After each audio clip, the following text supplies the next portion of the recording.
Yang penting buat kita adalah bagaimana umat ini bisa berdekat dengan ajaran agamanya. Agama Islam itu sangat dekat dengan ajaran agamanya, umat Islamnya. Umat Katolik sangat menghayati dan mengamalkan ajarannya. Umat Kristiani juga, umat Hindu, Buddha, Konghucu. Kalau semua umat beragama ini menghayati dan mengamalkan moralizing agamanya, insya Allah saya kira nggak akan mungkin ada konflik dan tidak akan mungkin ada persoalan. Ya.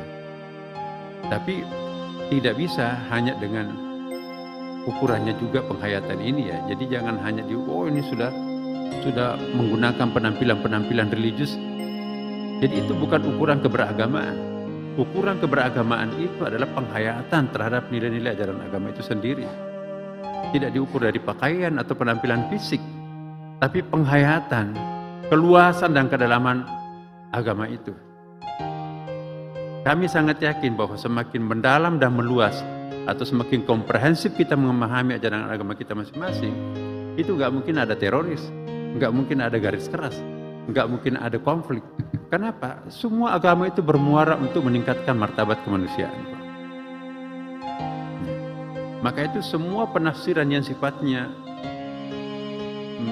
mengajak orang untuk memberontak, itu harus ditinjau. Tidak ada tempatnya kekerasan atas nama apapun, untuk siapapun, kekerasan itu tidak ada tempatnya dalam agama. Maka itu kalau ada penafsiran kitab suci manapun, yang hasilnya mengajak orang lain untuk keras, maka itu bertentangan dengan kepribadian Tuhan. The personality of God itu kan feminine. Allah lebih menonjol sebagai feminine God daripada masculine God. Dalam Islam gampang difahami itu. Asmaul Husna itu 80% sifat feminin, hanya 20% maskulin. Itu pun jarang terulang dalam Al-Quran kan. Muntaqim, apalagi Maha Pendendam kan. Al-Jabbar, Maha Pemaksa, apalagi Al-Mutakabir, Maha Angkuh, hanya terulang 1 kali dalam Quran. Tapi Ar-Rahim, Maha Penyayang, 114 kali. Jadi lembaran-lembaran kitab suci kita itu bertaburan wajah-wajah feminin Tuhan. Nabinya pun juga lebih menonjol feminin, penuh kelembutan. Tapi kok umatnya keras ya? Itu mencontoh siapa? Nabinya enggak, Qurannya enggak, kitab sucinya enggak, Tuhannya juga enggak. Nah, jadi inilah tantangan kita. Bagaimana mendekatkan antara agama dan pemeluknya. Kita pilih personal ini muncul bagi umat beragama. Kalau kita ke masjid, suasana kebatinan kita lain kan. Tapi kalau kita ke kantor, suasana kebatinan kita juga lain. Lain di rumah, lain di pasar. Kita alim di rumah, tapi begitu keluar rumah, ya susah itu. Di rumah malaikat, tapi di luar rumah iblis. Nah, jadi what's wrong? Apa yang salah? Nah, ini nilai-nilai agama kita di sini yang perlu kita berani untuk mempertanyakan. Apa yang salah? Tadi kita katakan bahwa semua agama itu menganjurkan kepada kedamaian, ketentraman, ketenangan, kehangatan, keakraban, kesyahduan, kekhusyuan. Kan gak ada masalah.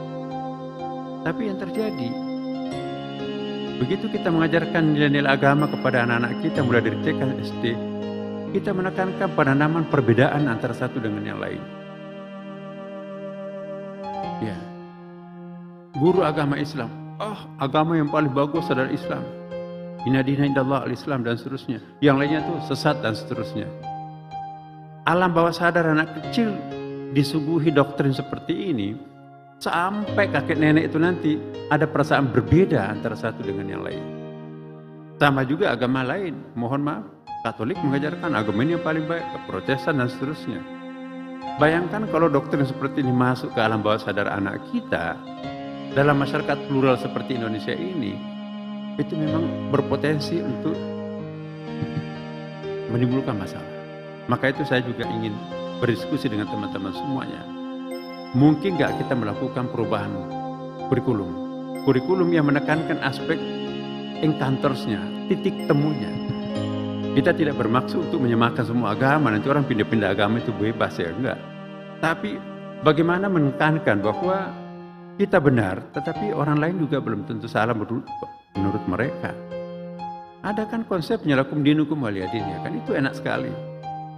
Nah ini kalau azan, oh teman-teman beragama lain, itu matiin TV-nya tuh. Pas gilirannya khutbah agama lain, matiin kok. Jadi ada penanaman kebencian yang mengendap dalam alam bawah sadar kita yang ada. Maka itu potensi seperti ini bisa nggak kita eliminir, menyedikitkan ya, supaya nanti jangan sampai nanti itu bisa ditunggangi oleh kekuatan-kekuatan lain. Agama sebetulnya cuma satu ya, jika agama samawi ya. Tidak ada agama 2, 3 atau malah banyak.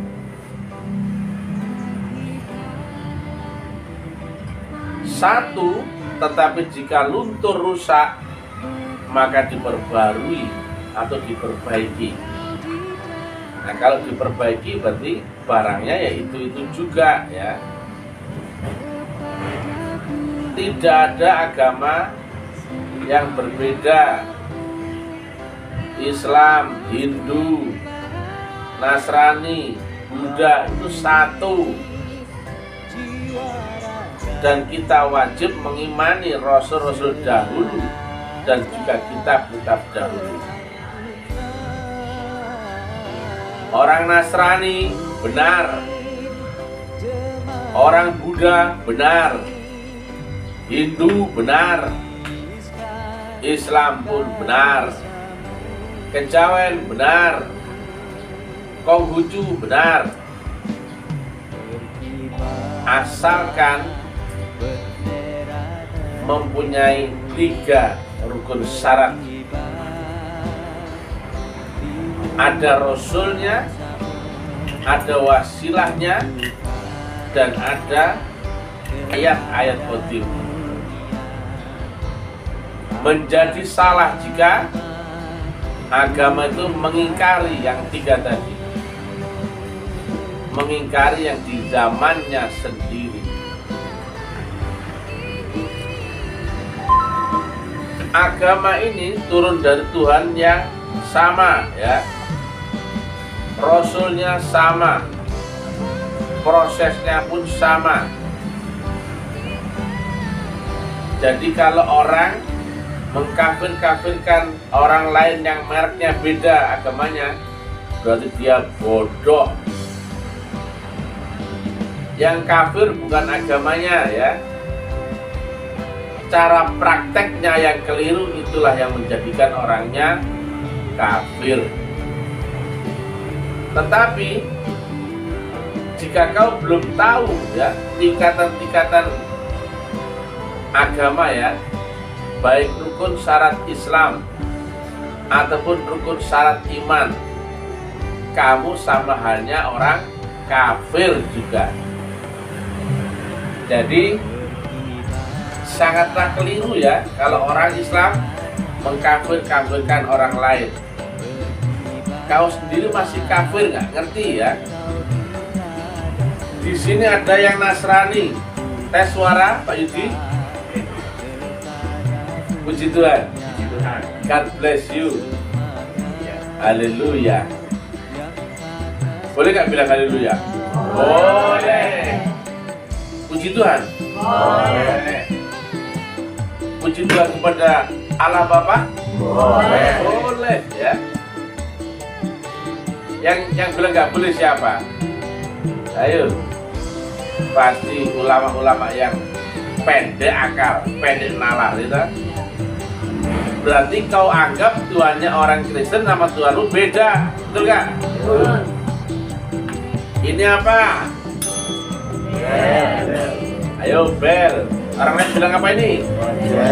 Cek. Terus apa lagi? Bel meja ya.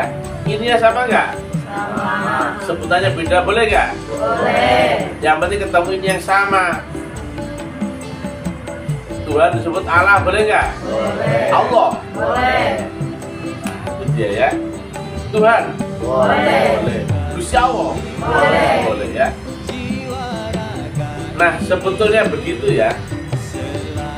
Tetapi ketika sudut pandangmu itu distorsi ya, maka agama seolah-olah jadi banyak. Agama yang asli bukan di nama Islam, Nasrani, Yahudi, bukan. Agama yang asli adalah bermula kapan kau mengenal Allah atau ma'rifatullah. Ya, awaluddin ma'rifat, akhiruddin ma'rifat. Di mana namanya? Yang Islam, yang Yahudi, Nasrani. Itu kan cuma nama ya, sesuai dengan zaman dan kaumnya masing-masing. Tetapi yang disebut agama adalah kau telah mengenal Allah dan beserta berkekal dengan Allah. Jadi nama itu hanya terjadi di duniamu saja ya, jasmanimu saja. Kalau kau masih terikat dengan agama jasmania, ya ada Nasrani, Yahudi, Islam, Hindu, Buddha, itu kan? Kalau kau sudah lepas daripada agama jasmania menuju agama rohania, ada nggak Nasrani, Islam, Hindu, Buddha? Nggak ada. Yang ada adalah kapan rohmu telah mengenal Allah. Jelas ya? Dan itu ada jalannya, ada caranya, ada wasilahnya, ada Rasul pembawa wasilah. Dulu Rasul Isa, Rasul Musa, Rasul Muhammad. Dan sekarang Rasulnya siapa? Ayo. Sekarang apakah Rasul Muhammad? Ayo. Apakah Rasul Isa? Apakah Rasul Musa? Bisa jadi bukan, bisa jadi iya. Iya kenapa? Karena menurut sudut pandang Yahudi ya, Rasul zaman yang asli adalah Rasul Musa yang di zaman ini ya. Walaupun dia bukan Rasul Musa yang di zaman dahulu ya, tapi dia adalah Rasul Musa zaman ini ya. Bagi Nasrani, Rasul zaman ini adalah Rasul Isa zaman ini ya, walaupun bukan Rasul Isa zaman dahulu. Demikian juga ya, kan pola yang sama. Bagi umat Islam, Rasul zaman ini adalah Rasul Muhammad yang di zaman ini yang harus kau saksikan, kau temukan, betul kan? Bukan Rasul Muhammad yang zaman dahulu.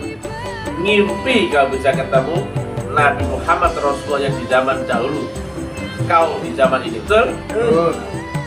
Maka sebetulnya Rasulmu yang zaman ini adalah Rasul untuk seluruh umat manusia, seluruh umat beragama. Dialah kelanjutan daripada Rasul Musa, Rasul Isa, Rasul Muhammad, Rasul Nuh, Rasul Ibrahim. Jika kau lihat manusiawinya, maka berbeda. Tapi jika kau lihat siapa itu Rasulullah, yang dia adalah ruhaniah, maka ruhaniah Rasul adalah sama. Jelas? Jika kau lihat agama secara jasmania, maka akan ada banyak agama, betul ya? Jika kau telah mencapai sudut pandang rohania, agama hanya ada satu saja. Walaupun Tuhannya disebut Tuhan, Allah, Allah Bapa, Gusti Allah dan sebagainya ya. Maka sebetulnya sangat keliru ya jika agama diajarkan dengan dogma. Zaman Nabi memang orangnya bodoh-bodoh. Zamannya belum support untuk mengurai agama secara eksak ilmiah. Nabi mengajarkan agama secara dogmatis. Kenapa? Asal kau ikut aku saja, manut saja di belakangku, manut saja patuh, maka kau akan selamat. Tapi zaman ini, jika agama tidak diterangkan dengan dogma, gak nyambung. Karena apa? Nalarmu telah ilmiah harusnya. Kau telah terisi ilmu pengetahuan, sudut pandang, kemudian dalil dan sebagainya. Maka kalau kau ilmiah, harusnya kau mengurai agama secara ilmiah. Jangan terbalik ya. Di zaman ilmiah kau beragama dengan dogmatis, keliru. Betul nggak? Keliru ya. Atau jika zaman dahulu ya, zaman bahula orangnya belum tahu ilmiah, jangan kemudian belajar agama secara ilmiah. Ya bukan? Nabi Muhammad ya dakwah dengan biasa-biasa aja, normatif, sopan, jaga perang gila, betul nggak? Gimana kalau uraian-uraian agama diterangkan seperti peserta yang begini?